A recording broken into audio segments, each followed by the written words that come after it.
Magandang araw sa ating lahat. Ako po si Jacel Dane Santos, JD na lamang po, ng Commission on Filipinos Overseas o Commission sa Ibayong Dagat, ang inyong 1343 Action Line Case Officer mula sa Migrant Integration and Education Division or MIED. At ako po ang magsisilbi ninyong host para sa umagang ito. Ang Human Hindi Laruan Webinar Series or HHLWS ay isinasagawa ng CFO bilang nangungunang ahensya ng Interagency Council Against Trafficking, Advocacy and Communications Committee or AYACAT Advocom sa pagpapalaganap ng impormasyon at pagbibigay ng kamalayan sa mga issue tulad ng human trafficking at iba-ibang uri nito at pagtukoy sa iba pang mga aktibidad na maaaring may kaugnayan dito.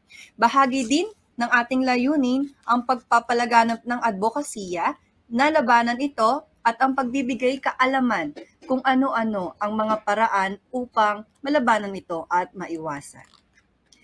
Yan, para po sa ating huling series sa taong ito, handog namin sa inyo ang Ligtas na Komunidad, Ligtas na Kabataan, ang ating ika-15 serye ng HHL at ika-5 webinar naman po para sa taong ito, 2023. Yan, tatalakayin natin sa seryeng ito ang tungkol sa mga insidente ng human trafficking na nauugnay sa mga kabataan at ang mga paraan sa pag-uulat nito. So tayo po ngayon, yan, ay napapanood ng live sa ating official Facebook pages. Okay, na Commission on Filipinos Overseas at syempre po sa ating 1343 Action Line FB page. So nais po naming anyayahan ang lahat yan, to please like, share, and subscribe at bilang pagbabahagi sa inyong mga social media accounts. Ito po mangyaring gamitin natin ang mga hashtags na hashtag 2023, HHLW Ligtas Komunidad, hashtag Break All Chains, hashtag Human Hindi Laruan, at hashtag 1343 Action Line Against Human Trafficking. Yan. Okay po. So, sa pagpapatuloy, narito po ang magiging takbo ng ating programa ngayong umaga. Ayan po.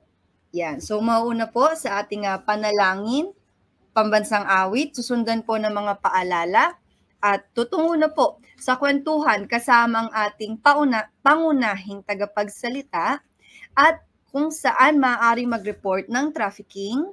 Ayan, talakayan po, no? Kasama ang ating panauhin, Q&A po natin.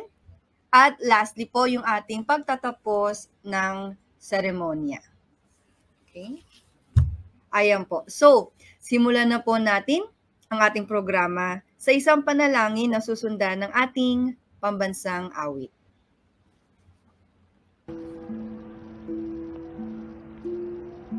Ihanda natin ang ating mga sarili sa banal na presensya ng Panginoon. Sa ngalan ng Ama, ng Anak, at ng Espiritu Santo. Amen. Panginoong Diyos, pinupuri at pinasasalamatan ka namin sa iyong walang hanggang pagmamahal at pagpapatawad sa aming mga kasalanan. Maghari ka nawa sa aming puso at punuin po ninyo ng pag-ibig, katapatan, kapayapaan, kapatawaran at kasaganahan ang lahat ng mga pamilya na naririto sa aming programa. Ama naming lumikha, sa pagkakataon na binigay mo sa amin, kami ay nagtipon-tipon ngayon upang tuparin ang aming mga mabuting adhikain. Naway gabayan mo ang aming mga pag-iisip nang lalong makatulong sa kapwa at mapalaganap ang iyong mga banal na salita. Kung hindi sa iyong awa ay hindi kami magkakamit ng kakayanan at pamamaraan na tuparin ang aming mga adhikain. At kung hindi sa iyong gabay ay hindi magiging malinaw sa aming mga isipan ang direksyon na aming patutunguhan. Gabayan mo, Ama, ang lahat ng mga maglalakbay papunta sa ibang bansa. Bigyan niyo po sila ng proteksyon laban sa sakit na COVID-19 at sa mga taong magtatangkang samantalahin ang kanilang mga kahinaan. Pagkalooban mo po sila ng kakayahan na masuri ng tama ang mga impormasyon na ilalatag sa kanila sa ibang bansa. Ganon din po, patuloy naming itinataas sa inyo ang lahat ng aming medical frontliners at lahat ng mga taong nagtatrabaho upang labanan at maiwasan ng pagkalat ng sakit na COVID-19. Patnubayan po ninyo sila upang mapagtagumpayan po namin ang kasalukuyang pandemya. Mahal na Panginoon, basbasan mo ng iyong grasya ang bawat isa sa amin, kabilang ang aming mga pamilya at mahal sa buhay. Punuin po ninyo kami ng banal na Espiritu upang mapanatiling malinaw ang patutunguhan ng aming talakayan sa umagang ito at nang sa iyong pangalan ay maging matagumpay ang aming programa. Sa ngalan ng Ama, ng Anak, at ng Espiritu Santo. Amen.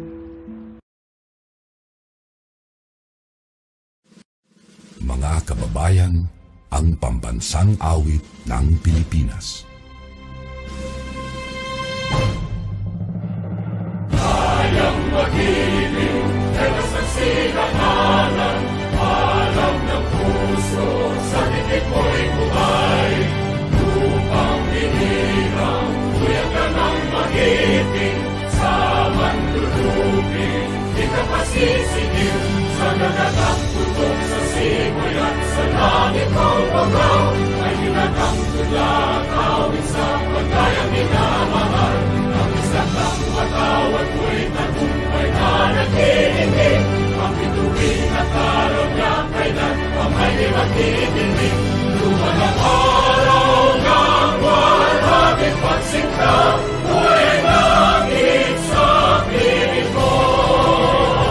Aming ligaya na pagkay mga amin, at mamatay ng dahil sa'yo.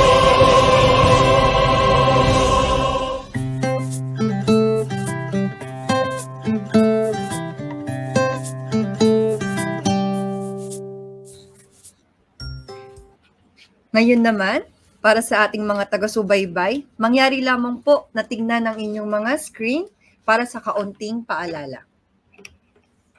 Ayan.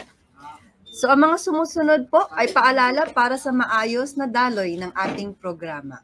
Una po, maghanda ng lapis, ballpen or panulat, at papel para sa mga bagay na nais tandaan mula sa talakayan o screenshot ito. Yan. So, dahil ito po ay isang online event, posible pong tayo magkaroon ng technical na problema. Yan. Kaya manatili lamang pong nakasubaybay at ito po ay aming aayusin. Okay, so kung kayo naman po ay nawala o aksidenteng na-exit sa Facebook Live, okay, hanapin lamang po ulit ang 1343 Action Line Facebook page. Yan. Ang Facebook Live po na ito ay mag-record ng automatic sa Facebook at pwede po itong panoorin muli. And last po, ang inyong mga katanungan mula sa registration ay aming sasagutin sa Q&A portion. So, meron tayong mga selected questions. Okay, so sa mga hindi po nakapagrehistro, bukas pa rin po ang ating registration link na makikita sa 1343 Action Line Facebook page.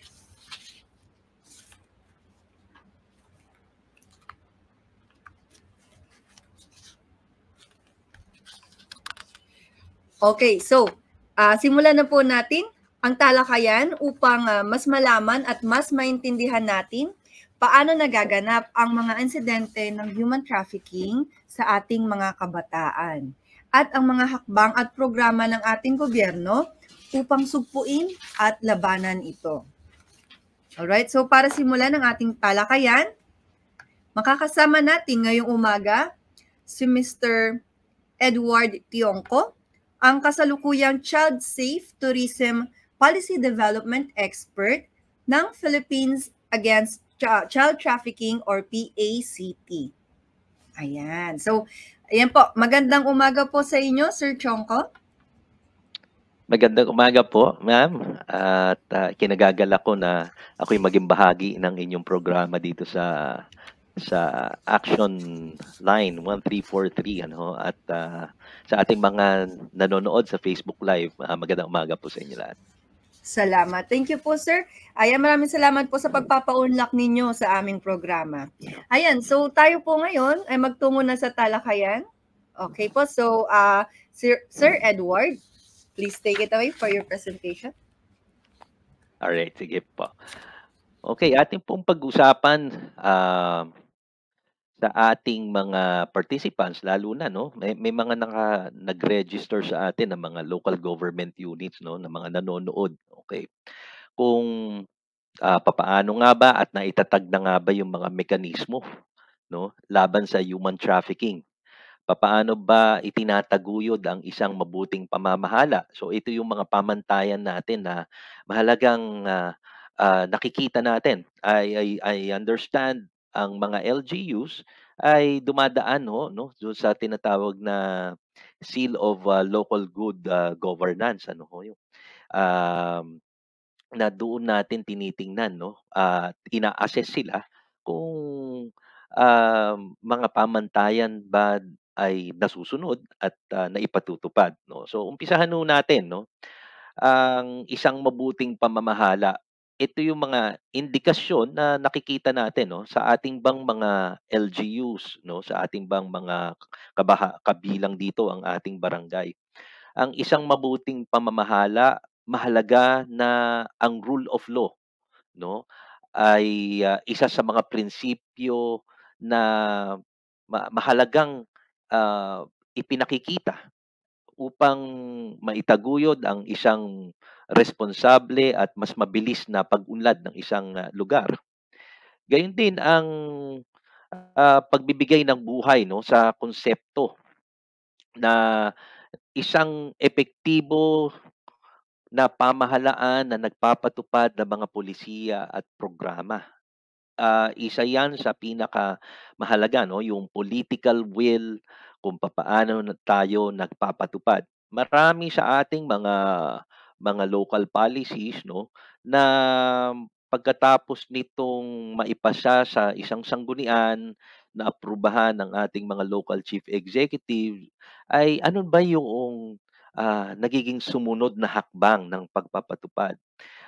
Dito nagkakaroon tayo ng malaking gap, no, sa implementation ng mga local policies, sapagkat yung implementation process hindi ho basta ito ay um, napirmahan na ng ating mga chief executives ay tapos na ang tungkulin, ano.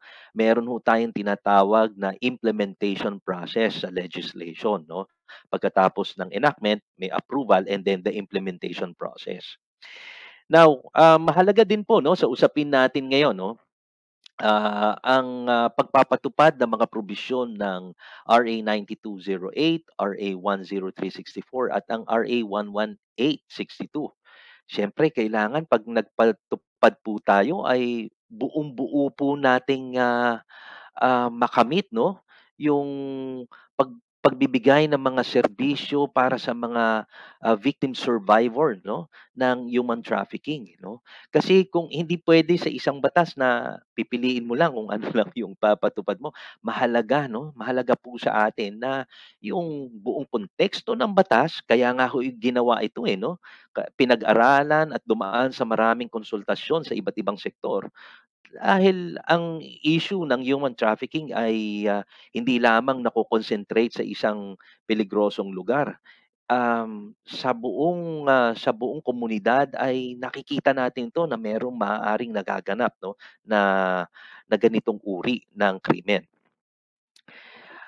Napakahalaga ng isang child protection standards, ano ho, sa pagpe-perform ng ating mga local government units, no. Dito ho, katulad ho ng SGLG natin, no, yung assessment, no, sa mga LGUs, okay, na may mga standards na ipinakikita. Pero sa bahagi ng pagpapatupad at pagsunod sa mga gabay ng batas, ang isang child protection standards ay nailunsad ng Philippines Against Child Trafficking, no. Kung ilang taon na rin ang nakakaraan na ito ay patuloy na ikinakampanya ng Philippines Against Child Trafficking upang ma-adapt ng ating mga LGUs Sa katunayan, ang DILG ay inadapt po ito at nakapaglabas ng isang memorandum circular upang um, mahikayat ang ating mga local government units na gamitin itong child protection standards ng Philippines Against Child Trafficking at maging pamantayan ito sa ginagawa din na SGLG ng departamento. Ang isang child protection standards ay nagpakita ng pagtatanggol, no, sa mga bata, lalo na sa mga probisyon ng 9208, 10364 at ang 11862 o ang mas kilalang Anti-Trafficking Persons Act, no.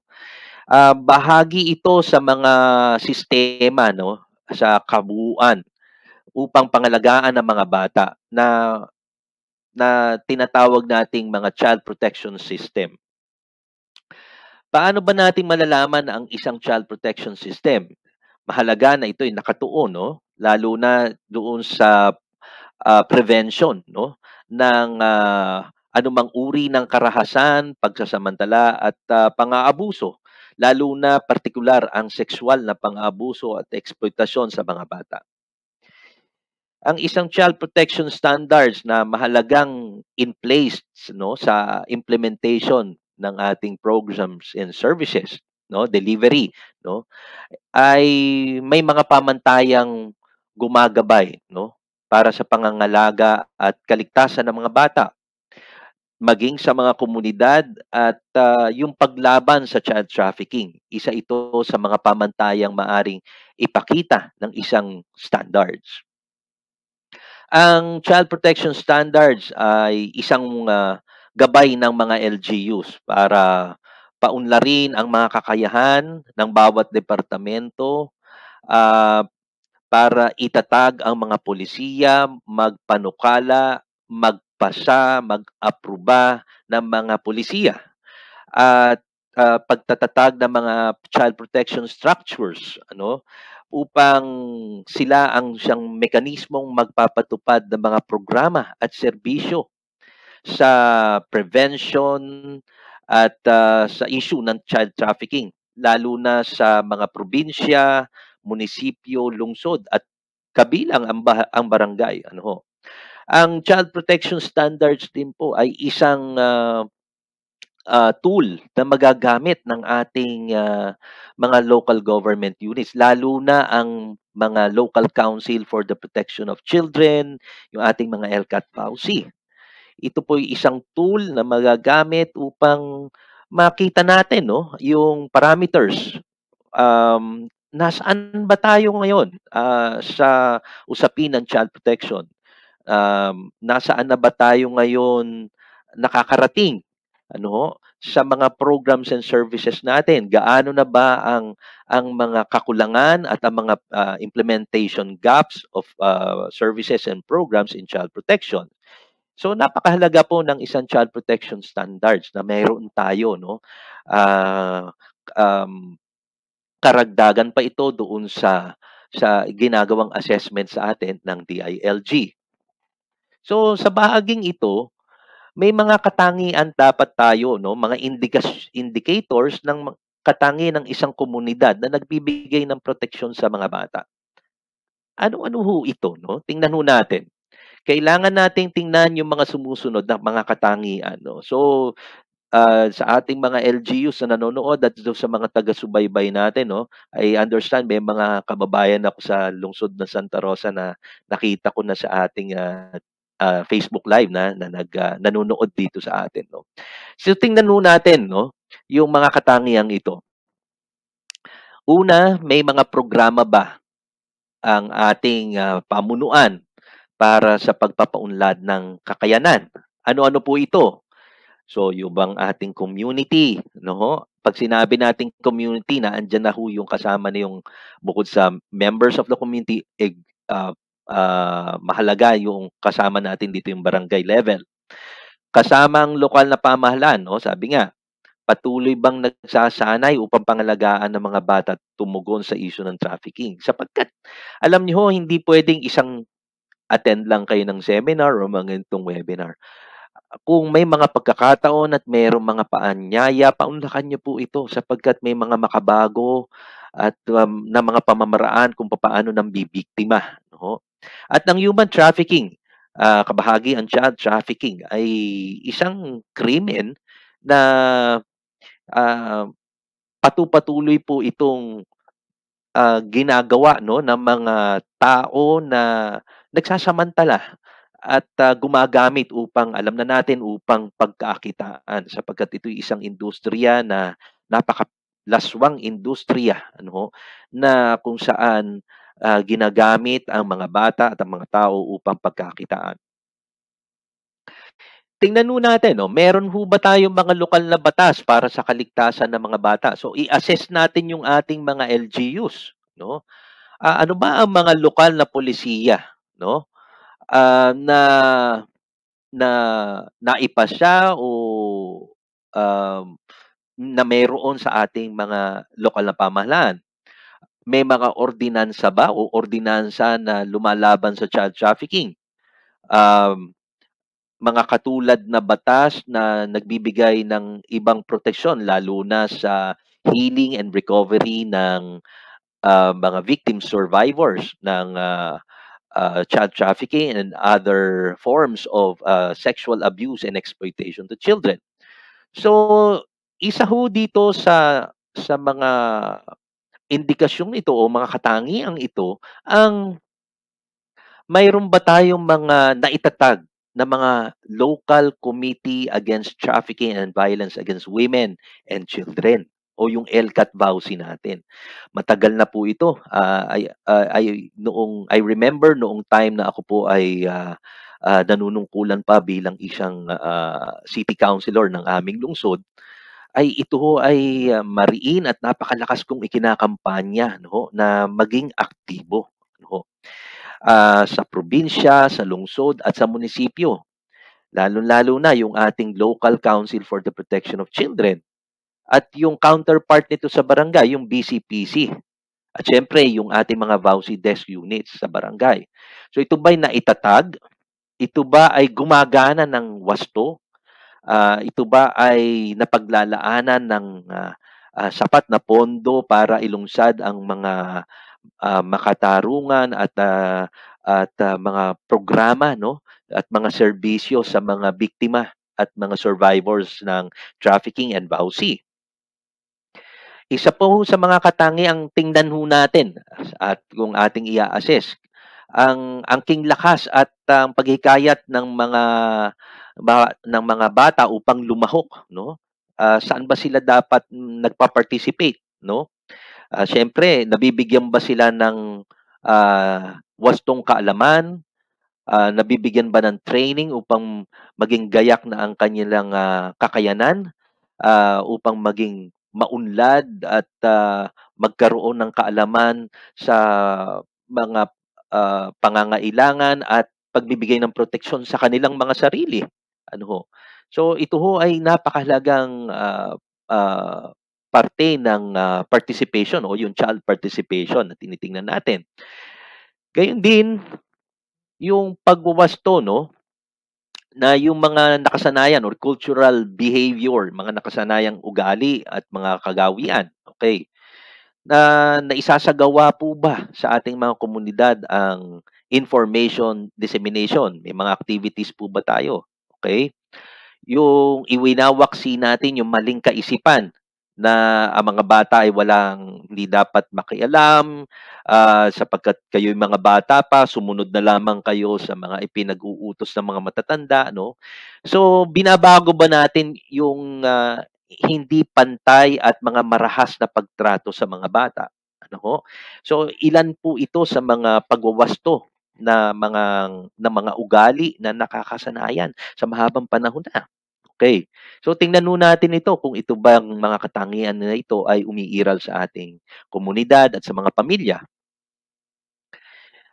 Ikalima ang paano ba naiintindihan ng bawat miyembro ng komunidad, ang pamahalaan, ang mga NGOs, ano ho, kabilang ang simbahan, no, ng issue ng child protection sapagkat ito'y tungkulin ng bawat isa, tungkulin ito ng lahat. Ano ho, yung pangalagaan at protektahan ng mga batang ito.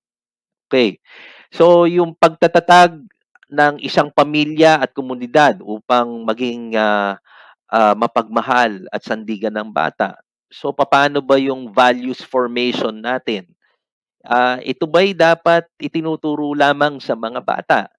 Mahalaga dito yung parental concern na ang values formation ay sa isang buong pamilya dapat binubuhay.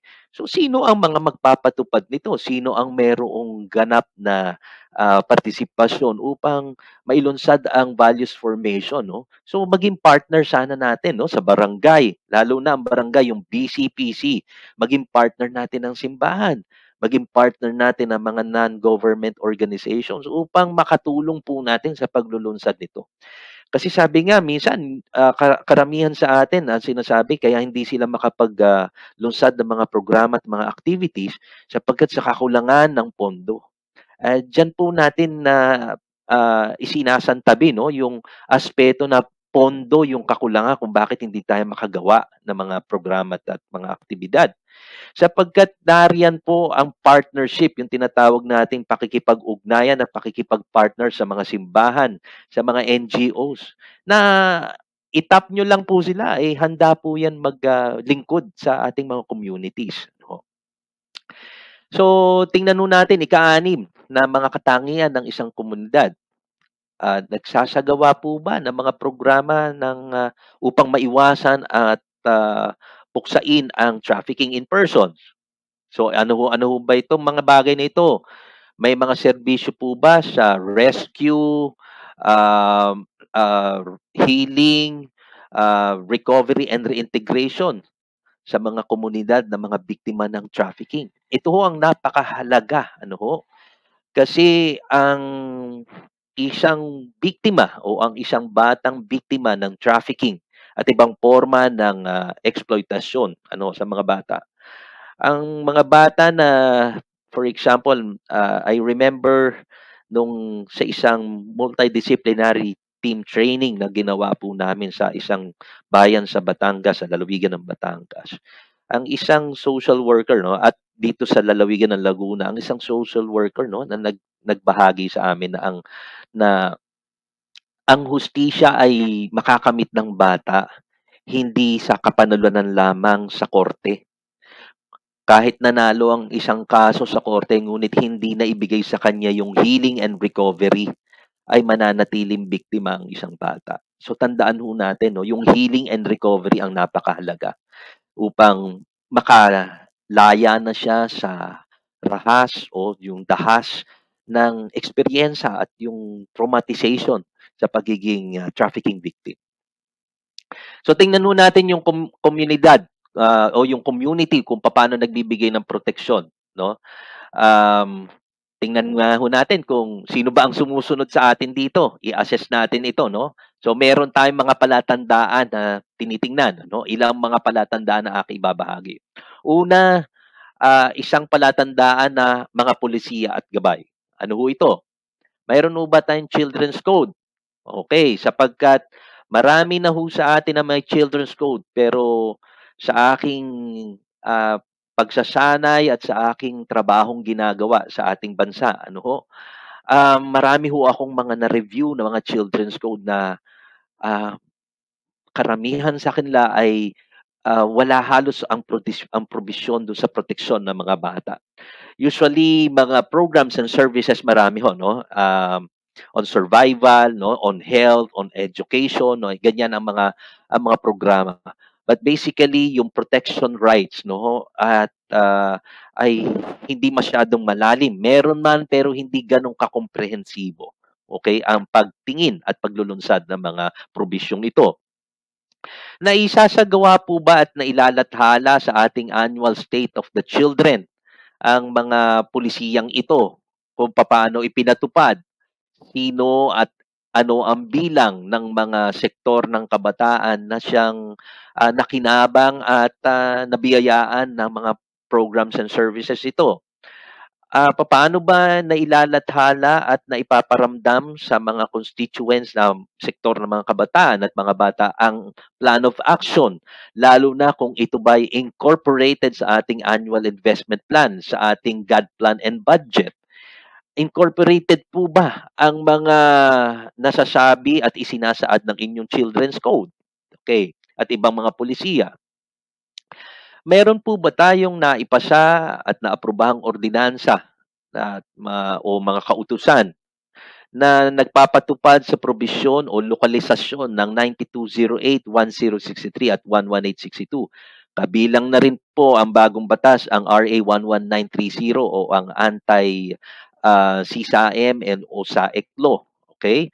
At ang LCAT-VAUC, gayon din ang pagpapatupad at pagkupkup, no, yung pag-adapt natin ng Philippine Guidelines for the Protection of Trafficked Children. At marami pa pong mga ibang mga pulisiya, no, na gumagabay po sa proteksyon ng mga bata. So, ilan lamang po ito, no? Tingnan ho natin, screenshot nyo ito.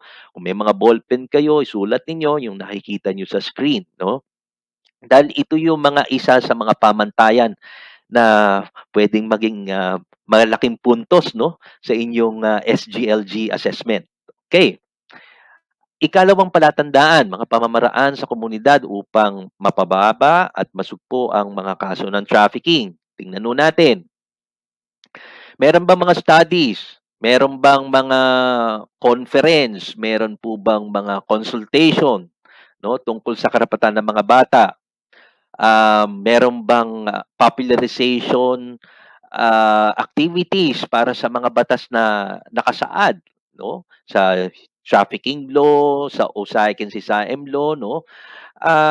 Ito ba'y pinapopularize natin? Ang mga local policy po ba'y inyong pinapopularize? Pinakikilala niyo ho ba sa ating mga community members? Okay?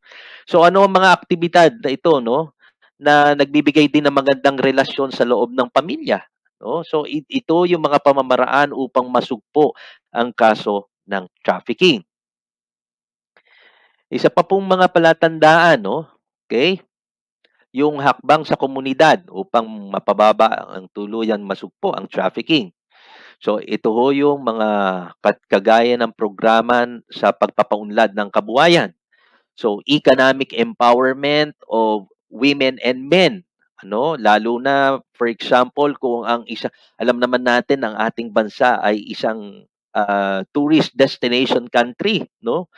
So ang mga communities ho natin, no, paano ba napaghahandaan yung pagpapaunlad doon sa economic empowerment? For example, ilan ba ang bilang ng kaso ng child abuse related to exploitation? Ilan ang bilang ng VAUC, no, related to economic violence? Ano ho? So tingnan ho natin itong mga bagay na ito, no, particular na mga bagay, no. Kung ilan ho ito, ano ba ang naging hudyat? Ano ba ang naging dahilan? Bakit merong child abuse? Bakit merong natatraffic na bata? Bakit merong economic violence sa isang loob ng tahanan? So, tingnan ho nating mabuti. So, ito bang kahirapan ang nakikitang elemento kung bakit nagkakaroon ng ganitong mataas na bilang ng posibilidad na maging biktima ng trafficking? So, economic empowerment of women and men sa tourism industry, ay tingnan natin baka malaking bagay ang mailulunsad nating proyekto dito. Ikatlong palatandaan, mayroon ba tayong mga malawakang programa para sa mga biktima ng trafficking? Ito yan. Okay? Ano ang mga comprehensive programs and services natin sa healing, recovery, and reintegration of victim survivors? No? So, malinaw po ba yung daloy ng reporting at pagsagip sa biktima, no? Reporting mechanism. May mga reporting pathway po ba tayo? Ano ho? That includes no, yung hindi lang yung VAUC, hindi lang yung barangay, even in the private sector, no? Sa mga negosyante, sa mga nagnenegosyo, sa eskwelahan, sa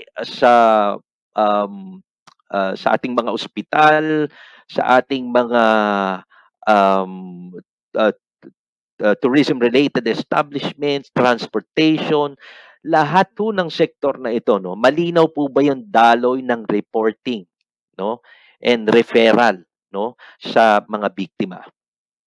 Katulad dito, may mabisa po ba tayong serbisyong medikal, legal, o yung mga counseling at mga iba pa pong mga serbisyo na tumutugon po sa kagalingan, no, o ng isang batang biktima. Okay? So isa po ito yung referral system. Naitataguyod ba na isasagawa ba natin ang mga ganitong referral system sa mga communities? Isa pa po, no, ang kagaya ng may nailunsad ho ba tayo o meron ba tayong naitatag na mga shelter? O sabihin nating temporary shelter. Basically, may mga LGUs na hindi kaya, no? Kulang sa pondo talaga na pagkukunan. Okay? But may mga pamamaraan ho upang magkaroon po nito, no? Sapagkat ito isinasaad ng ating trafficking law. Isinasaad din po ito ng ating CICL law. Okay? May shelter o ligtas na lugar ba na nakarehistro sa DSWD? No, yan ho. Meron ho ba tayong sapat na budget para sa mga programa at serbisyo? Okay? Paano ba natin binubuksan yung ating gender lens upang magkaroon tayo ng gender analysis? Ano ba ang mga pangangailangan? Minsan ba sa ating gender programming ay nakikita ho ba natin na sumasapat ba o sakto ba ang pag-identify natin ng gender-related issue para tapatan ng ating mga gender-related programs? O di kaya hindi natin nagsasagawa ang isang gender analysis muna bago tayo budgeting and programming? So baka kaya naman siguro kinakapos tayo sa budget dahil kulang po tayo sa mas malalim at mas masusing pag-aaral ng gender analysis, no? Upang magawa po natin ang saktong programa base sa saktong issue. Okay? Ikaapat na palatandaan, yung access to justice, ano, yung sa katarungan. So, mayroon po ba tayong naibibigay na mga legal na payo? Okay? Legal counseling para sa mga batang biktima at ang kanyang magulang, no? Yung kanyang guardian. Paano ba yung pagpapayo nito? Ano ba yung mga paano sila makaka-access, no, sa pagsasampa ng kasong sibil, kriminal at administratibo sa mga korte, no? Ano ba yung mga mekanismo na pwedeng maggabay sa kanila? Paano ba uumpisahan 'to? Paano ba ma-access ang katarungan, no? Isa ho ito sa napakalaking gap kung bakit mas lalong tumitindi at lumalalim ang krimen sa human trafficking sapagkat sa local level ay hindi gaanong enhance, no, yung ah, mga palatandaan na kung paano makaka-access, no? Ano ang mga requisitos na dapat gawin? Sino ang dapat lapitan? Yung tinatawag nating what to report,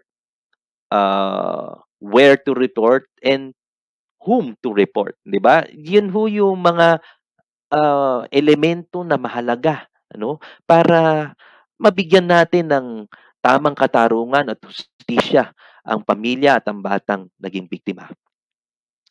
So yung pagtulong po sa yung sustainability ng pag-usad ng mga naisampang kaso, ano, papaano ba ibinibigay ang suporta dito? Ito ba'y sa prosecution lang yung nag-umpisa pero pagdating doon sa mismong litigation na ay meron pa bang suporta, no? Yung administrative support, yung local administrative support na ibibigay pa ba doon sa mga pamilya at sa bata, no?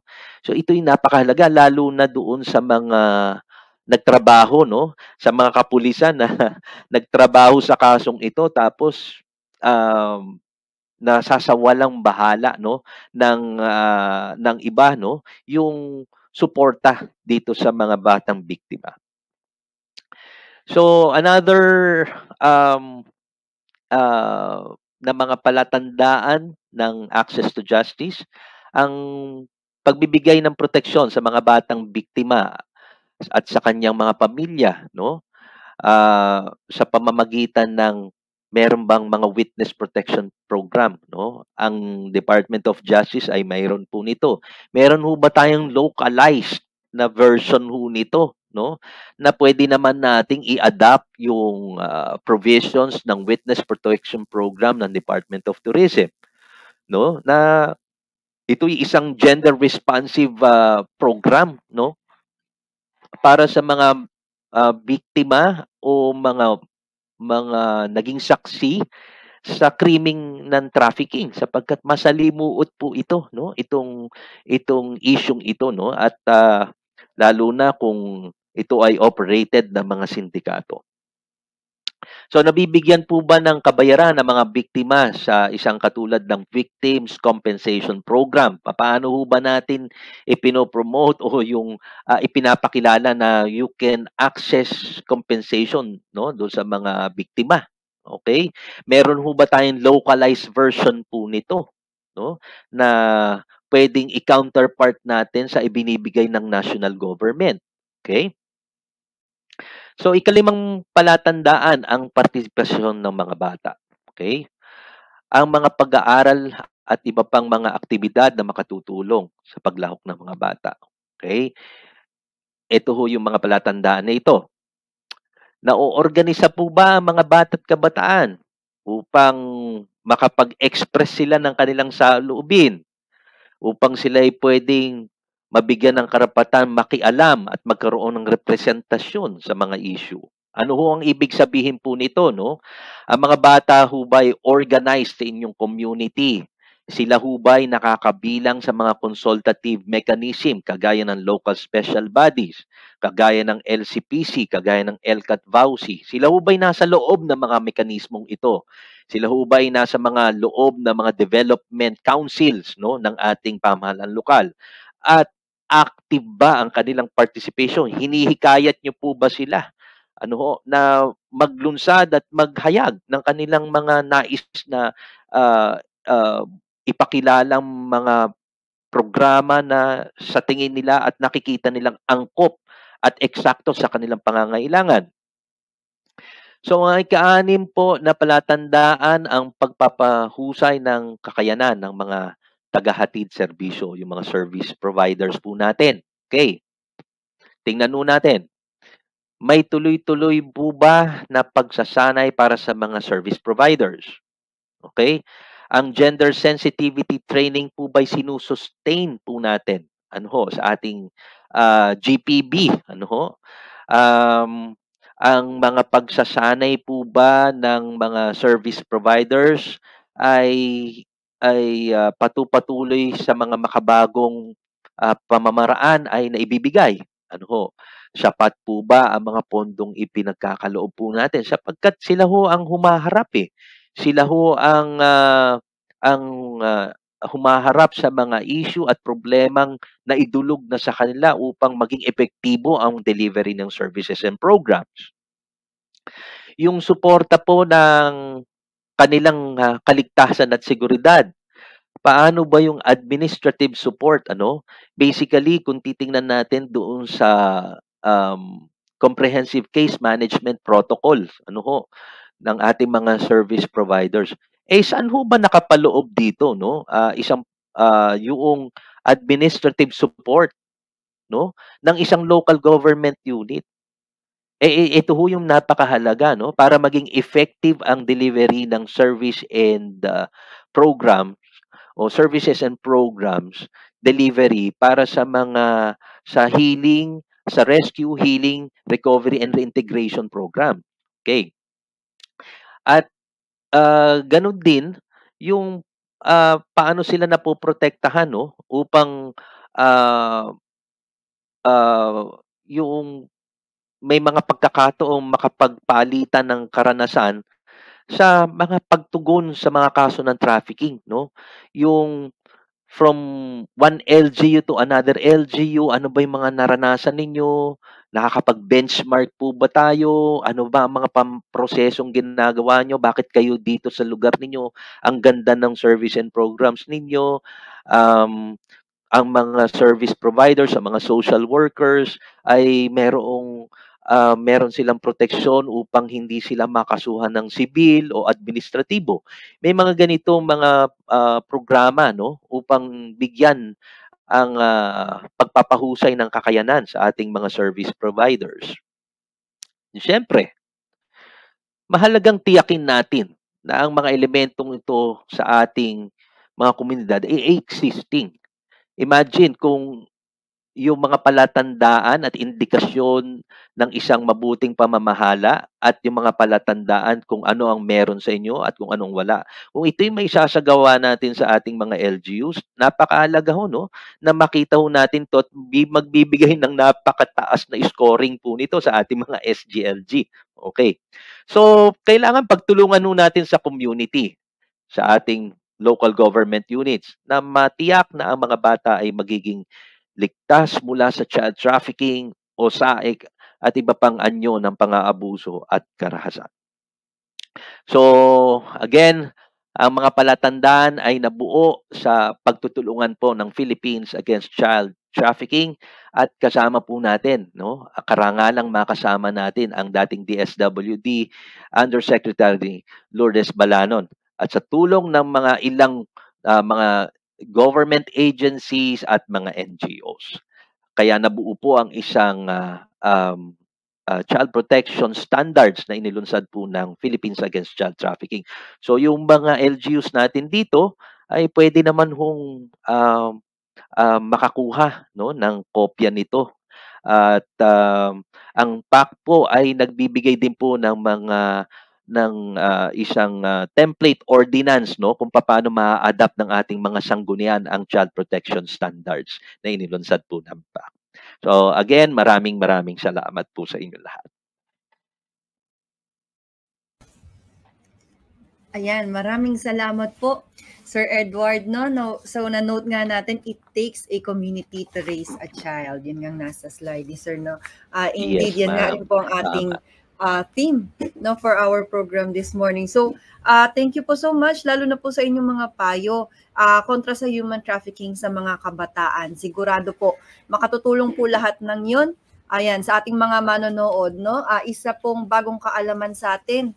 To mention one, yung child protection standards or system po, no, sa pamamagitan lang po ng pag-alam, no, or kahit simpleng pag-explore lang po sa mga provisions o batas na nabanggit, no, RA 9208, RA 10364, RA 11862, andun na po lahat, no, ng ating provisions, ang mga system natin po. Yan dito sa Philippines for the protection of children. Yan na pong sumasaklaw sa kanila. Thank you so much po. At yung iba pa po nating mga nabanggit kanina, ang ganda ng pagtalakay po ni Sir Edward sa kanyang presentasyon, no, very easy to understand din po for our viewers. Ayan, so thank you, sir. Tsaka okay, so JD. Yes po. Isang maiksi lamang po natin ibahagi na tandaan ho natin that one child victim is too many. Mm-hmm. So, dapat walang biktima po. Yan ho ang pagsikapan po natin. Yes po. Para naman sa mga kabataan, totoo naman po yan. At sa ating paglungsad ngayong umaga po, ayan po, that was again, thank you sir, that was again Sir Edward Chongco, ang ating expert for, ayan po, yung ating expert po on child safe tourism policy development sa PAC or Philippines Against Child Trafficking, sir. Thank you po. And also he's a part of DOT rin po.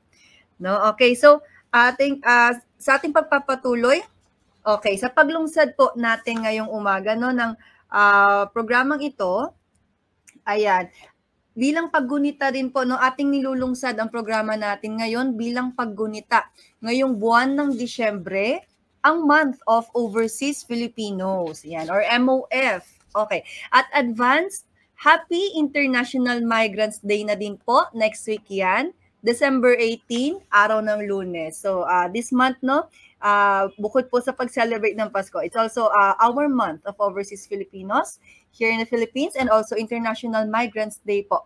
no, for December 18. Okay. So ayan po, no, konting pagbati lang po para sa ating mga taga-subaybay. Okay, so later on,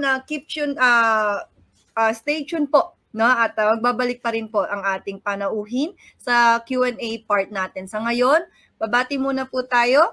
Yan, sa mga taga-subaybay natin. Karamihan po ng ating viewers ay municipal and provincial social welfare and development offices o yung ating mga MSWDOs. Ayan. Kabila na po dito yung doon sa Bohol, yan, La Union, Pangasinan, and of course, ang ating suking mga agencies, attached agencies po, PCW, PNPWCPC. Ayan, they're viewing now. Also, Bureau of Immigration. Okay, at ang ating masugid din pong mga taga-subaybay. Okay, na mga estudyante mula po sa Cavite State University at faculty members din po. Ganon din sa Eastern Samar State University at provincial government ng Marinduque po sa ating mga LGUs. LGUs din po ng Isabela, Tarlac, Malolos, Benguet. Ayan, all over the Philippines po tayo, no? And even sa viewers natin overseas. Ayan, so isang masigabong pagbati po sa inyo. Diyan din po, no, sa mga viewers natin now, sa Macau, Middle East, France, yan. Bumabati po kami sa inyo. Magandang umaga po. Okay, so salamat po sa inyong patuloy na pagsubaybay at sana gising na gising pa rin po ang lahat. Okay, bilang nabanggit na lamang din po natin ito. Okay, sa mga nagustuhan ang ating talakayan, no, kindly give us a thumbs up. Yan. Sa ating Facebook Live webinar post, yan, mahahanap po yan sa ating official CFO at 1343 Facebook pages. Okay, so yan po, like lang natin and share. Maraming salamat po. Huwag kalimutang i-share po ito, no? Gamitin ang ating mga hashtags. Okay, so ang ating hashtag for this morning, 2023, HHLW, Ligtas Komunidad, hashtag Break All Chains, hashtag Human Hindi Laruan, at ang hashtag 1343 Action Line Against Human Trafficking. Alright, so para po sa may mga nais na itanong sa ating mga panauhin, sa ating naging panauhin ngayong umaga, no? Maaari po ninyong i-type ang inyong mga katanungan sa ating comment section at maaari po natin ito maisama later on sa ating Q&A portion. Ayan po, okay. So ngayong may mas malawak na po tayong kaalaman yan tungkol sa human trafficking sa mga kabataan, no? Yung mga mekanismo po. Yan nga ang naging presentation ni Sir Edward Chongco, no? Mga mekanismo natin at ang mga provision na tumatalakay po sa protection sa mga kabataan. Yan, may impormasyon na tayo na sa mga ganitong klase ng insidente. So kung meron po sa ating nakarating na impormasyon na nagaganap ang insidenteng ito, no, may kinalaman po sa trafficking, lalo na po kung sa kakilala pa natin o maari pang maging sa mismong kapamilya natin o kamag-anak. Okay, so ano nga po ba ang dapat nating gawin? So paano natin po maa-actionan yan sa paraang kaya lang po natin? Ayan po. So tayo ngayon ay magtungo naman sa pagtalakay ng mga paraan sa pag-uulat ng isang sitwasyon ng trafficking, no, bukod po sa ating mga insidente sa mga kabataan at iba-iba pang mga paraan upang humingi ng tulong o assistance para dito. So, andito naman po ang inyong lingkod para talakayin ang mga ito.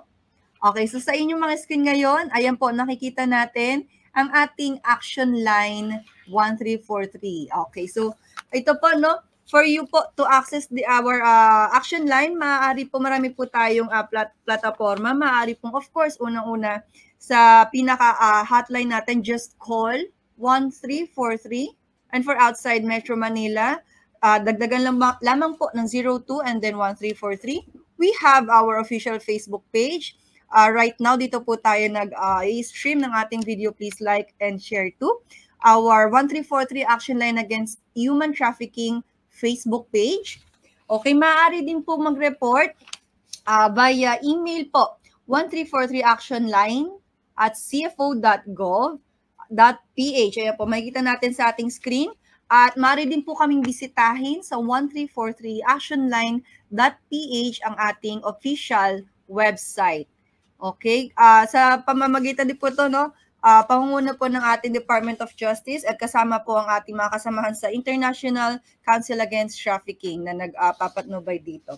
Mabanggit lang po natin, no? So kung makatanggap po ng report ang ating action line, paano po ito hinahandle? So kapag nakatanggap po tayo ng report, no?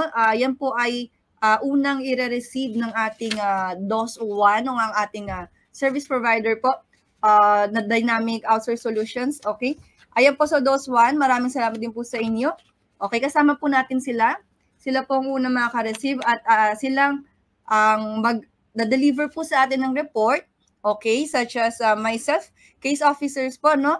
I-assign po sila sa ating mga available case officers and then we'll take action. Kontakin po natin yung biktima or yung reporter. Okay, kung sino po ang nag-communicate din po sa 1343. And then after that po, no, we'll assess the situation and yung urgency po. Ayan, ngayon sa mga magre-report po, ganito po, no? So, please keep in mind, we keep your information confidential. Nabanggit din po yan ni Sir Edward kanina. Very important po yung ating information na ma-respect and of course treated with confidentiality. So, by receiving your reports, okay, we are able to assess the situation and also refer po, no? So we'll refer your reports to the attached agencies po na maaari pong mag-reach out sa inyo or mag-take action. So sa ganung paraan po, mamamonitor natin ng case officers natin here in 1343 and then i-update natin ang biktima or yung reporter to keep them up to the latest developments po nung kanilang report, no? And then with that po, no, we give assistance as far as we can hanggang po makatulong matapos po matugunan kahit papaano yung report po na ating matatanggap. Okay, so that's how we operate po sa 1343. Okay, remember po, simpleng-simple lang 1343, tumawag po, maaring mag-message sa ating social media pages, mag-email po, bisitahin ang aming website. Okay, and reach out lang po tayo. Remember also, kung sakali man po, no, nag-hesitate, o mas maganda na po na tayo po ay mag-ulat kahit ito po halimbawa ay sabihin nating maaring hindi pa kumpleto sa detalye, no, or kung nag-hesitate man, nagdadalawang isip, pero kung ang intention naman po ay para makapagdala ng makapagsaklolo sa nangangailangan, wala naman pong masama rito, no? So wala naman po tayo diyang, kumbaga, don't worry, wala naman po tayo diyang kaukulang consequence man po, no, kung sakaling false po ang report. So it's okay, no, rather than balikat na lang po tayo sa mga nangyayari sa paligid natin. Alam natin, maaari pong ikapahamak ng isang ng kapwa po natin. So please do report and more be vigilant po, no, sa mga ganitong klaseng sitwasyon. Okay, so this is 1343. Ayan po ang ating mga contact information again on the screen. Okay, so yan po, no, para sa pag-uulat natin ng any cases of human trafficking. Okay po, so lahat na po sa ating sexual trafficking, may kinala po sa child trafficking, labor trafficking, yan po. Any cases po, of course, we accept all reports and even as basic assistance po na kailangan ninyo, pwede rin po kayo mag-reach out sa amin. No, if that's for government agencies po na ating mga kasamahan, pwede rin po tayo mag-contact sa 1343. Okay, so ayan po, no? Okay, so ang ating magiging kasunod na part po, ayan. So muli tandaan po, no, for just the last part, 1343, I can help you. Okay, we can help you. 1343 po yan. Okay, sa ating mga mahal na virtual audience, okay, na very quickly lang po tayo ngayon. So sa pagtungo na po natin sa Q&A portion, ayan na po. So muli, tinatawagan natin ang ating butihing panauhin. So Mr. Edward Tiongco ng PACT. Okay, para samahan tayong tugunan na ang ating ilang katanungan mula sa ating mga manonood. Magandang umaga po ulit, Sir Edward. Ayan, handa na po ba tayo for our, to mention just a few questions po from our viewers, sir?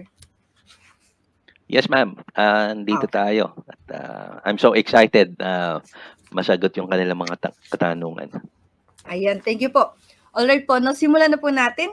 Ato po, no, so we have our question here. This is from Pamela Passion. Sabi po niya, can we say that the child protection among LGUs a priority program of the Philippines? Can we answer for that po, Sir Edward? Yes, Miss Pamela Passion. Yes, it shall be one of the top priority programs of the LGU, especially in localizing national laws that protect children, no, from all forms of abuse and exploitation, particularly sexual. Okay, including services for the healing, recovery, and reintegration of victims, survivors of trafficking and other exploitative purpose. No, na-mention ko naman ho ito kanina, no, during my presentation.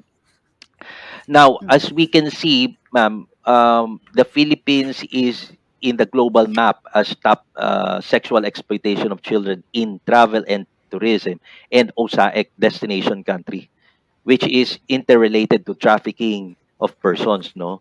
So, yung itong issue ho ito, kung ang katanungan nga ay dapat ba maging priority ito, I think this must be one of the top priority programs, no, ng ating mga local government units. Okay. Okay po. Thank you, sir. I agree as well din po, no, lalo na sa pinagtibay nating mga Republic Acts just 2022 for the 10364. Yes, for Miss Pamela Passion, kahit pa paano we can say, no, that child protection is a priority of our government for this sa panahon ngayon, ngayong panahon pong ito. Okay.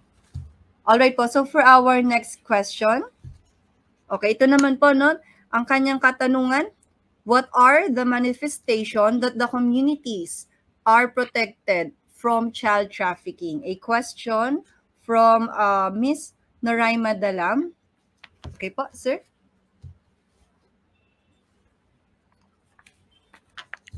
Okay, good morning, Miss Noraima.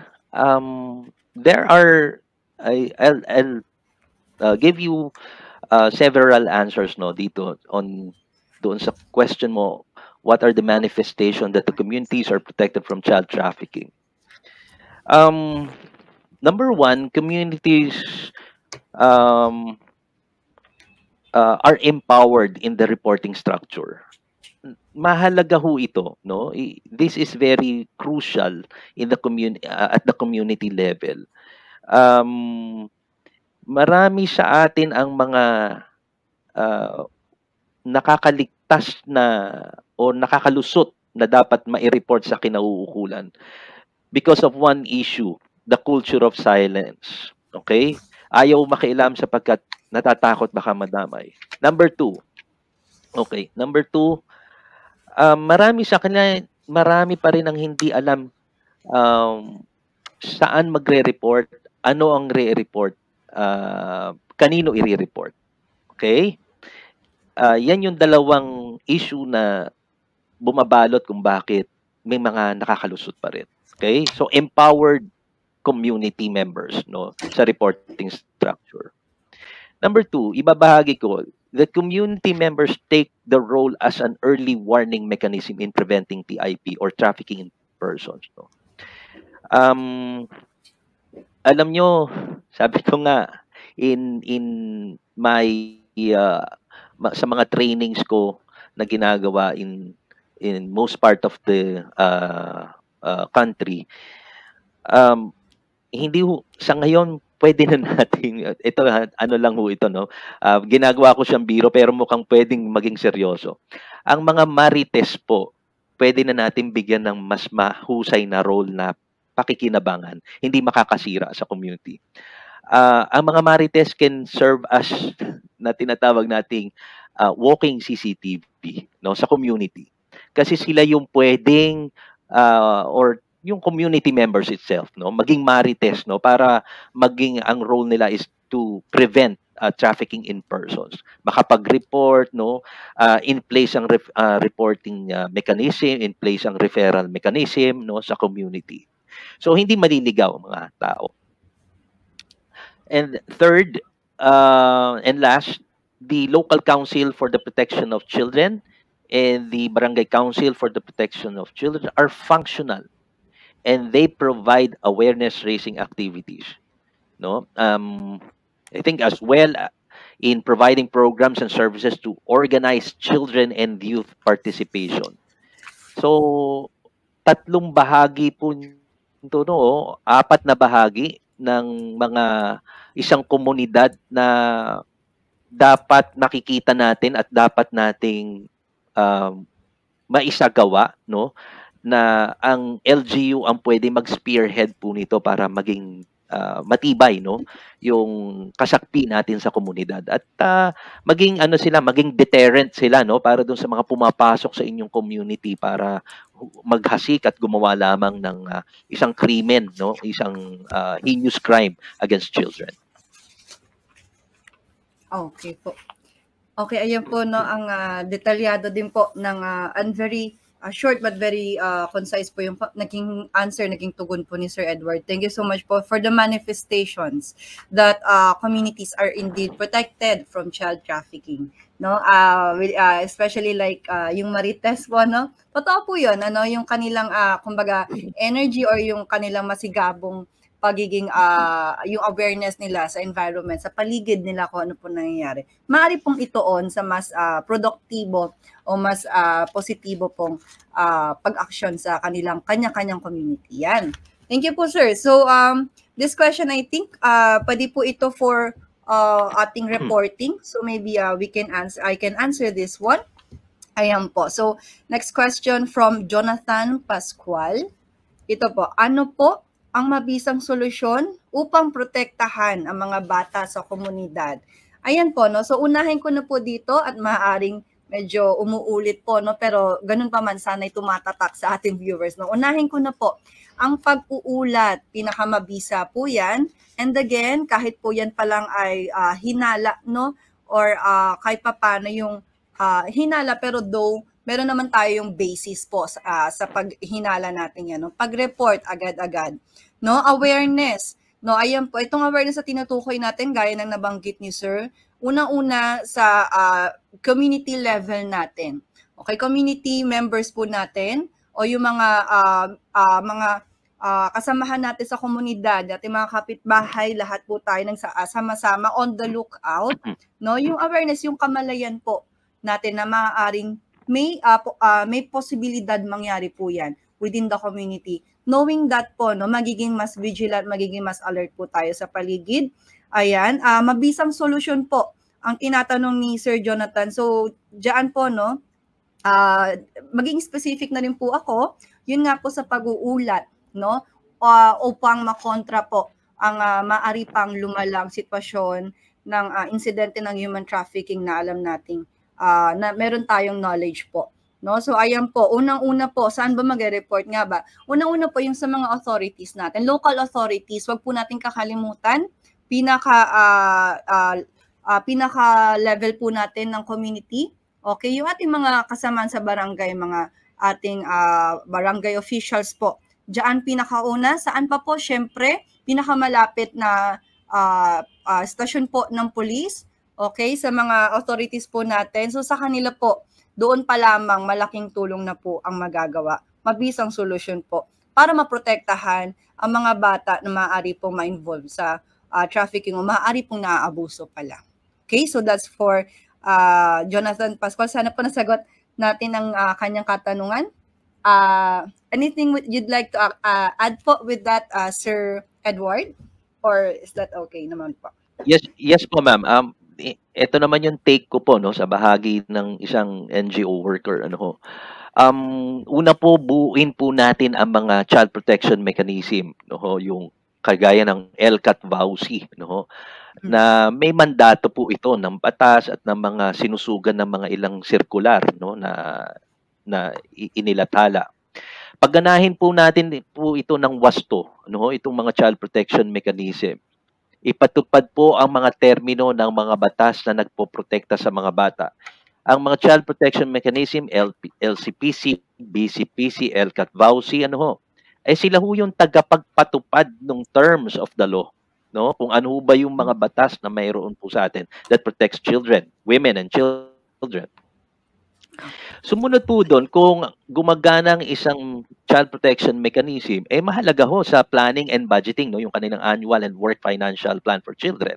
Okay, maglaan po ng sapat na pondo at ipatupad ng may hustisya ang mga nakapaloob sa mga work financial plan for children ng mga LGUs, no. Kagaya ng sinabi ko kanina, mahalaga ho yung gender analysis. Hindi ho tayo gumagawa ho basta-basta't uupo. Ito, gusto kong programa. Ito, ibigay natin to. Hindi. Kailangan natin pinag-aaralan. Mag-gender analysis muna tayo. Tingnan ho natin, ano-ano ba mga data na meron ho sa atin na nagbibigay ng, nagkakaroon ng epekto o impact na negatibo sa ating mga bata at kabataan. Bago natin isipin po yung programa at serbisyo, no?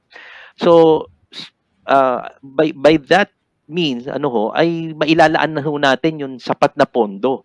Hindi siya sobra at hindi rin siya kulang, tumutugon po siya mismo doon sa mismo eksaktong pangangailangan. At ikatlo and last, itaguyod po natin ang sharing of resources from one LGU to another LGU. Ito ho ang sikreto in governance. Sapagkat marami po kasi sa atin na hindi ho, these are terms of the local government code, no, sa RA 7116, no, na ang sharing of resources from one LGU to another LGU is not against the law. Sapagkat meron ho sa isang probinsya, meron hong mga 4th class, 5th class municipalities na di hamak na walang kakayahan na lalong makapagpondo ng mga serbisyo at programa sa ganitong issue, no. Samantalang mayroong mga 1st class municipalities, cities, component and highly urbanized cities na kung saan may kakayanan, So, yung katulad ng pagbubuo o pagtatatag ng isang shelter, kung ikaw ay isang 5th or 4th or 5th class municipality, parang malaking problema mo ito. Paano ka makakasunod sa batas kahit gustong-gusto mo, di ba? So, I think the sharing of resources from one LGU to another LGU, anong ibig ho sabihin doon? Gumagawa ho kasi ng provincial development plan. Dapat to harmonize ang provincial development plan to the initiatives of the National Government Initiative Plan. At ibababa ho yan sa provincial development plan, pababa ho sa mga cities and municipalities para in one province, there is one project, one program na itinataguyod po sa ating mga LGUs. Yes, thank you po. No, centralized ika nga po para sa mas mabilis din pong pag-action tsaka mas mabisa, no, indeed nagtutulungan within an area po. Totoo naman po 'yan. Okay, so here we have another question na can be also related po sa kanila, sir. Ito po, Miss Imelda Tacdoro, how important is it to scrutinize the qualifications of community officials in building child-friendly community? Tanong po niya. Well, Ma'am Imelda, katatapos lang ng barangay elections, I think nakapag-scrutinize na po tayo ng tamang dapat na ihalal. Okay, so mag-antay tayo ng 2025 para mag-scrutinize tayo ulit. Okay. Pero how important it is actually very important. Okay. Dahil kailangan natin ng mga opisyal sa komunidad na nakakakita ng mga gender-related issues. Lalo na ng mga bata at kabataan. Hindi dapat na isasantabi ang usapin po ng mga bata at kabataan. Kailangan din natin na makita sa kanila yung political will. Upang relihiyosong maipatupad ang mga programa at serbisyo sa mga bata at kabataan. Pwedeng naipapasa at naaprubahan ng isang ordinansa pero hindi na ipatutupad, hindi na ipapakilala yung implementation process na sinasabi ko kanina. Because of what kind of issue? Perhaps political will, perhaps prioritization. Isang issue ito na hindi priority ang issue ng mga bata at kabataan sa kanilang community. May mas ibang priority priorities ang ating mga officials na pinahalagan. But basically, this is under Section 16 of our local government code, yung General Welfare Act. Lahat priority basta kabutihan ng constituents ng mga tao, including bata. Okay po. Yan po, no, ang ganda din po ng sinasabi nga rin ni Sir, no? And yes, indeed, medyo timely kaya rin po ito ay napili, no, sa ating mga decision po, no, or lahok sa mga election na gaya po nito. Ayan, isa po sa ating mga kinokonsidera sana ay ang ganitong mga priority po or mga concerns. Ayan. Okay po, so for our next question na po. And this is also maybe we can share po para dito. Ano ang dapat gawin para maihanda at maipaalam sa mga kabataan na sila ay maaaring biktima sa human trafficking? So maybe I'll give a medyo general answer po ito, no? And I'll try to answer as short as I can. Una na po dito, ayan po, no? So within ourselves, no, as members of the community, as simple as initiating information drives. No, we can do that. No, we can form a group, even just a small group po, no, na makakalahok ang mga target po nating mabigyan ng impormasyon ng mga kabataan. So, simple information drives po, no, pwede natin tong initiate within the community. Approach lang po tayo with our officials again sa community po, no. So, ano po ba halimbawa? Ano ba 'yon kung gusto man po, no? So, here we have some specific programs po. Gaya na lang po, via the Commission on Filipinos Overseas. Ayan po, maaari po kayo mag-request sa amin. We conduct community education programs. Ayan po, and together with our partner NGOs. Ayan, now this one po, no, with our partner NGOs. Diyan, meron po tayo dito in specific din po, nagtutugon para sa mga concerns ng child trafficking. For example po, Destiny Rescue to mention. Also, others din po, gaya na lang ng ating ECPAT.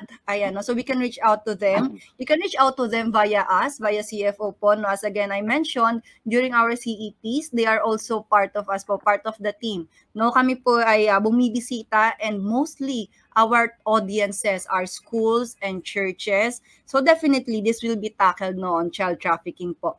No, isa lamang po yun sa aming mga programa. You can request that again. You may just reach out to us po, CFO, no?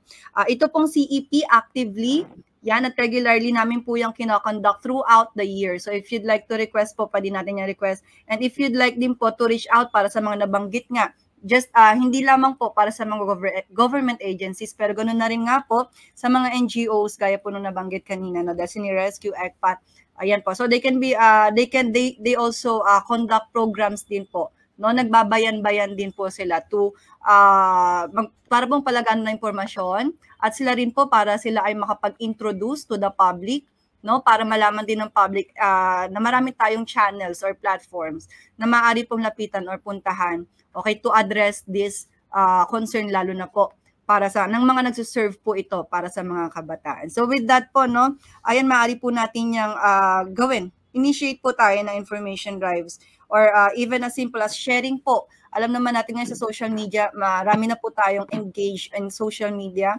Sharing all this information, no, yung mga webinar na ganito, ayan po, very effective din po yan for maging aware po ng ating mga kabataan. Okay, so with that naman po, no, would you like po anything to add po on that, sir? Or we can also proceed na din po to the next question if you like. Yes, ma'am. Yes, ma'am. Siguro few lang po yung aking i-add po dito dun sa question ni Ma'am Sita, no? Right. Mahalaga ho yung organisahin po sa community, no, yung mga bata at kabataan. Sa tulong at pangunguna po ng mga LGUs, ano. Kasi kung sila ay hindi organisado, kulang sa awareness, ano, eh lalo ho silang mabilis mabibiktima, maloloko. Lalo na ho ang internet, ang social media ay mapanlin lang na platform po ito, no. So mahalaga sila ay organisado, no, na active members of the community, at isali sila bilang miyembro ng mga local special bodies ng LGU. para mahikayat sila na maging active ang kanilang participation sa mga development bodies pong ito. Ayan. Thank you po for that, sir. Now also we have here ato po, ngayon lang po kakapasok lang no na question. How do you perceive the knowledge and process of healthcare staff po and safeguarding personnel when dealing with cases of human trafficking? A perception on that. So would you like to answer on that po, sir? Yan po, Pakiulit sir. nga po yung question, Mula siya medyo kay nag-lag lang po. I'm sorry. Okay po. So here from Sir Jonathan Marigsa. Okay. How do you perceive the knowledge and processes of healthcare staff and safeguarding personnel when dealing with cases of human trafficking? Okay. Mahalaga po, ma'am, na ang ating mga healthcare staff, no, lalo na kung sila ay na-rescue, no, sa human trafficking. Okay, mahalaga na una, gender sensitive sila, child sensitive sila sa kanilang approach na ginagawa. Napakahalaga na maging ang pag-deal nila sa kasong ito ay very sensitive, no? Hindi ito kaparehas ng ibang kaso na dinala lamang sa emergency, no? Mahalaga na yung healthcare provisions natin are gender sensitive and child sensitive approach, no? Meron tayong mga child protection unit, ano ho, sa ating mga ospital, no, yung ating mga public hospitals, no, and doon sa ating healthcare provisions, no. Yan yung pinakamahalaga na bagay na mayroon doon sa atin. Okay po. Ayan, sige po. Thank you, sir. So actually po with that, ito another related question din po. Another question kakapasok lang po, no. What can we do if the barangay council refuses to allocate a budget for child protection on the guise of limited budget? So that's a question also po from our Facebook viewer. Okay. Ayan po. So that's from Ms. Luz Anun. Magandang tanong po yan. Actually, magandang tanong po yung binigay na yan. Okay. What can we do? Basically, may budgetary requirement under the law, ano ho, ang para sa mga bata. Hindi ho pwedeng i-refuse yan ng ating barangay council and even the municipal or the city or the provincial, no. Malinaw po yan sa ating batas, no, na hindi budgetary requirement. Pag sinabing budgetary requirement, hindi po pwedeng ililigtas mo yung sarili mo dahil kapos ka sa pondo. Okay? Para hindi ma-refuse, no, na malaanan ng pondo. So anong dapat mong gawin kung nag-refuse pa rin sila despite there is the provision of the law? Ano ho? Pwede kong kasuhan ho sila ng administratibo at maipapataw po sa kanilang preventive suspension. And upon investigation, lumabas na talagang maraming napahamak na mga bata at kabataan sa hindi sa paglalaan ng pondo para sa kanila, magiging grave conduct of administrative case po yan. That is gross negligence, ano ho, ang kaso yan. At pwede yung ma-expel, ano, sa public office yung mga opisyal. Tatamaan po dyan yung mga local council for the protection of children, yung barangay council for the protection of children, tatamaan po sila dyan. Yes po. Okay po, ayan po yung very interesting question po ito, very relevant actually na question po, lalo na ang ating viewers. Karamihan po ay nagko-consist ng ating mga MSWDOs and yung ating mga women's desk po. Ayan. Okay, so for that, no, marami man tayong katanungan pa. Siguro po we picked out a last question. Thank you so much sa ating mga questions, everyone, sa taga-subaybay natin. But for our last question po, for our speaker, Sir Edward, what legal basis can child-led groups use to request an accounting of how the barangay budget of the BCPC and SK funds were used? A question from, again, Ms. Luz Anung. Well, una ang legal basis, meron tayong nasa atin, lumahok tayo sa UN Convention on the Rights of Every Child. Ano ho? At ito ay kinilala at niratify ng ating Philippine Senate. Ano ho? Isa ho sa mga legal basis natin ay ang Batas Pambansa 603 or the Child and Youth Welfare Code of the Philippines. Ano ho? At syempre, meron ba kayong mga children's code sa inyong mga bayan-bayan o probinsya, no? Na may provision na kung saan ang misutilization ng SK funds ay dapat ay na-gender audit po 'yan. Ano ho?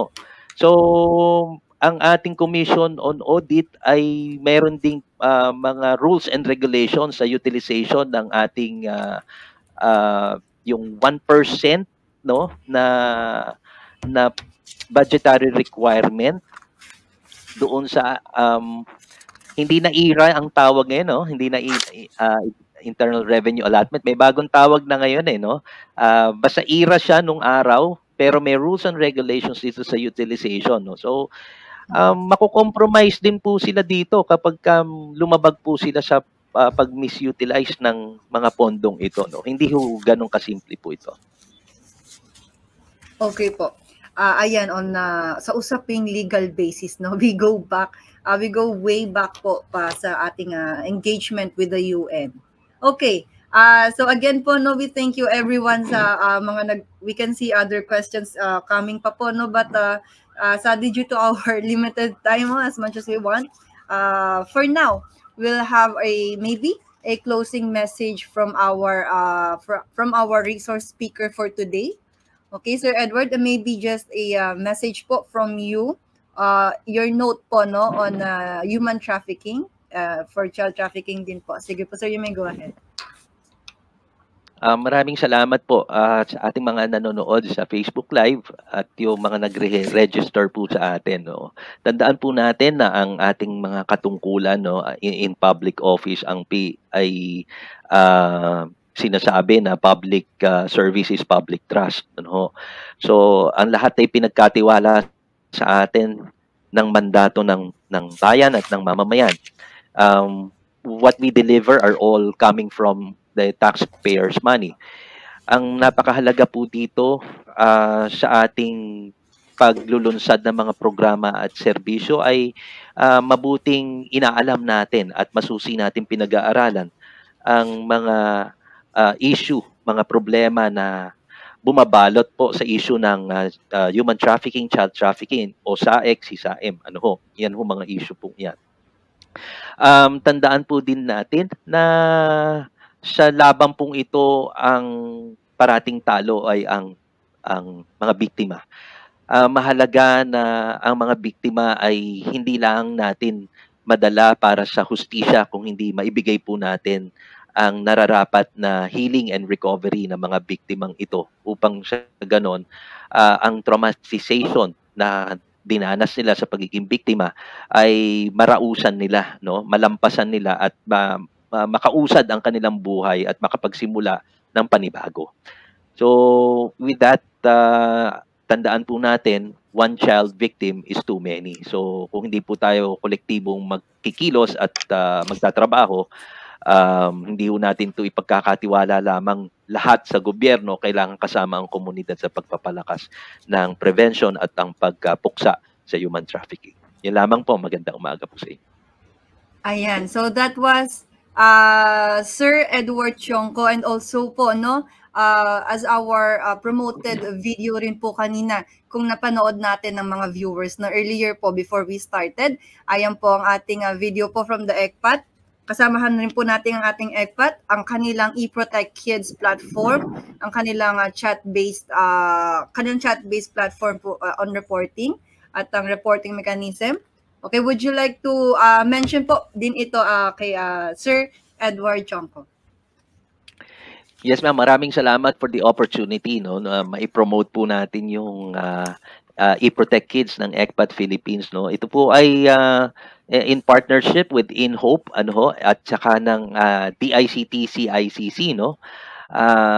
may alternative, no? Pero hindi ho natin sinasabi na wag ho tayong magre-report ho sa ating mga kinauukulan. Ano ho? Sila pa rin ho ang ating mga authorities na dapat nating pagsumbungan, pagreportan. However, meron ho tayong at least alternative na pwedeng puntahan na platform, online platform for your report. Pwede ho mag-report po dito. You go to the website, no, ng www.ecpat.org.ph/report/ ano ho. Diyan ho, no. Pagpunta niyo ho sa website, makikita niyo naman ho doon na yung button na report, and then ililid na ho kayo sa reporting form. Ano ho ang pwedeng i-report? Una po, ang pwedeng i-report po dito ay ang mga kasong makikita nyo po sa internet, like online sexual abuse and exploitation of children, child sexual abuse and exploitation materials, no? Yan ho yung mga videos, mga pictures ng bata, no, na sexually explicit, no. And of course, kabilang ho other forms of sexual abuse and exploitation at syempre ang sexual exploitation of children in travel and tourism. Baka ho kasi doon sa inyong community or doon sa inyong lugar ay tourist destination, no, ay yung area, may mga accommodations, resorts, no, mga restaurants and everything na it relates to tourism related establishments, no. Na nakita ho natin na parang peligroso yung bata, no, sa kasama ng isang guest, no, ng isang turista, local man yan o international guest, na sa tingin nyo ay hindi naman sila magkaano-ano, pumasok sa isang hotel, 'di ba? Ano bang gagawin? Hindi naman sila magba-Bible study doon, no? So tingnan ho nating mabuti 'yon, no? So that is being gender sensitive, no? So pwede niyo ho 'yan i-report anonymously sa ating eProtect Kids online reporting hotline. Maraming salamat po. Okay, there you have it, yung ating eProtect Kids, brought to you po by ECPAT. And again, that was Sir Edward Chongco, ang ating research speaker for this morning from the Philippines Against Child Trafficking, or PACT. Also a very strong and active advocate po ng child safe tourism. Okay, before we let you go, sir, still, here's our handog, ang ating handog po na certificate, no? So ayan po, maraming salamat po sa inyong again pagtugon sa katanungan, sir, at saka pagpaunlak sa ating webinar. But for now po, no, para sa paggawad ng Certificate of Appreciation sa ating mabuting panauhin, ayan, hayaan ninyong basahin ko po ang nilalaman ng ating e-Certificate of Appreciation. So this Certificate of Appreciation is given to Mr. Edward Fernandito S. Chongco ng Philippines Against Child Trafficking for his invaluable services rendered as a subject matter expert during the 15th Human Hindi Laruan webinar series, Ligtas na Komunidad, Ligtas na Kabataan, held on 12th of December 2023 via Facebook Live. And of course, signed by our Secretary, Sec. Romulo V. Arugay, Chairperson po ng CFO, and ang ating Chairperson din po ng Ayakat Advocom. So that's this is for you, sir. Okay, so we'll be sending you yung ating certificate na lamang po, no? Okay, so again, sir, thank you so much. And for this morning, okay, sa ating mga manonood, ito naman po, no, for your certificate naman po of participation. Okay, so thank you again po kay Sir Edward, no? Maaari sana sa uulitin din po. Okay, now for our viewers po, okay, for you to receive naman, meron din pong para sa inyo, no? Our certificate of participation. Okay, sa mga dumalo ng webinar, maaari nyo pong makuha ito. Ayan, matapos sagutan. Kailangan po munang sagutan, ha, ang ating webinar feedback form sa pamamagitan ng pagtungo sa link na makikita ngayon sa inyong mga screen. So ito po ang ating feedback link. Kindly screenshot, kindly save. Okay, individual certificate of participation po ito. You just have to answer first. Pwede po itong sagutan. Paalala po, hanggang Lunes lang po sa susunod na linggo. That's December 18. Yan po. Hanggang Lunes lang po next week, bukas ang ating online feedback link. At magsasara na rin po ito pagkatapos po ng December 18. So aming ipapadala via email, individually po ang inyong mga certificate of participation. Kaya pakisigurado po, na tama at kumpleto ang inyong email address, inyong mga pangalan, at contact number na ibibigay sa feedback form. Okay, so sagot lang po tayo for you to get your very own certificate of participation. Okay, so ayan po, no, with that, ayan po, no, so to close, this year na rin po, no, for our last webinar. Again, maraming salamat po sa ating mga panauhin ngayong umaga, sa ating naging panauhin ngayong umaga kay Sir Edward Chongco. At syempre pa, sa ating mga nakasama ngayon, sa inyo po, mga minamahal nating virtual audience. Ayan, maraming salamat po sa pagbabahagi ng inyong mga opinion at katanungan sa ating naganap na webinar series at huli na po for this year. No, so once again po, you may share also yung ating ECPAT video kanina, no, sa mga nakapanood before we formally started po. You may share our ECPAT video. You may get it along with your e-certificate po, no, through your email po. So answer muna ng feedback form and you'll get your e-certificate. Kalakip na rin po nun ang ating ECPAT video na kaninang ibinahagi for also share din po ng information on the eProtect Kids reporting platform, no? Isang magandang reporting platform din po yan. Okay, so again po, no, paalala, ang ating feedback link, okay, magko-close po, magsasarado po yan by December 18, Lunes po. Okay, so sagutan na po, no, right after our webinar, you may answer na po ang ating feedback link here, naka-show. Ayan, so you can save this one po, access lang natin at sagutan na lang po agad. Make sure po tama yung inyong names again, inyong email address please para ma-receive nyo po ng agaran at saka yung inyong mga details po on the feedback form. Okay, at dito na po, nagtatapos ang ating Human Hindi Laruan webinar series, Ligtas na Komunidad, Ligtas na Kabataan. Okay, muli, huwag pong kalimutan magsagot ng feedback form at para sa mga interesado sa ating mga nakaraang webinar topics at maging ito na rin po, kasama ngayon ang ating pinakahuling naging webinar. Maaari po itong mapanood, only po yan sa aming official 1343 Action Line Facebook page, pati na rin po sa aming CFO Live YouTube page. Yan. So we're also on YouTube. Ayan, so huwag din po kalimutang mag-follow, mag-like, and please subscribe sa ating official CFO and 1343 Action Line Facebook pages. Ayan po, okay? So as you can see here, so these are our channels. And again, we thank you also, ECPAT, for joining us along this morning. Okay, and with our CFO MIED at 1343 Action Line team, and in behalf also of our Chairman, Secretary Leo Villarugay, for the last time this year, muli ako po si JD Santos, signing off. Maraming salamat po at may isang magandang araw sa ating lahat. Maagang pagbati na rin po ng maligayang Pasko, everyone. Thank you!